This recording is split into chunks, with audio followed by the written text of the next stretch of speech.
ഹൈദരാബാദിലെ ഒരു പ്രധാന റോഡിന് US പ്രസിഡന്റ് ഡൊണാൾഡ് ട്രംപിന്റെ പേര് നൽകുമെന്ന് തെലങ്കാന മുഖ്യമന്ത്രി രേവന്ത് റെഡ്ഡി. തെലങ്കാന റൈസിംഗ് ഗ്ലോബൽ സമ്മിറ്റിന് മുന്നോടിയായി ആഗോള ശ്രദ്ധ പിടിച്ചുപറ്റുക എന്ന ലക്ഷ്യത്തോടെയാണ് ഈ നീക്കം. നഗരത്തിലെ US കോൺസുലേറ്റ് ജനറലിനോട് ചേർന്നുള്ള റോഡിനാണ് ഡൊണാൾഡ് ട്രംപ് അവന്യൂ എന്ന് പേരിടുന്നത്.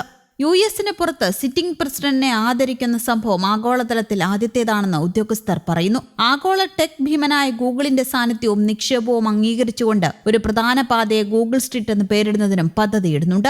മൈക്രോസോഫ്റ്റ് റോഡ്, വിപ്രോ ജംഗ്ഷൻ എന്നിവയും പരിഗണനയിലുള്ള മറ്റു പേരുകളാണ്. രവി രാലിയിലെ നെഹ്റു ഔട്ടർ റിംഗ് റോഡിനെ ഫ്യൂച്ചർ സിറ്റിയുമായി ബന്ധിപ്പിക്കുന്ന 100 മീറ്റർ ഗ്രീൻഫീൽഡ് റേഡിയൽ റോഡിന് പത്മഭൂഷൺ രത്തൻ ടാറ്റയുടെ പേര് നൽകാനും തീരുമാനിച്ചിട്ടുണ്ട്. രവി രാലിയ ഇന്റർചേഞ്ചിനെ ഇതിനകം ടാറ്റ ഇന്റർചേഞ്ച് എന്ന് നാമകരണം ചെയ്തിട്ടുണ്ട്.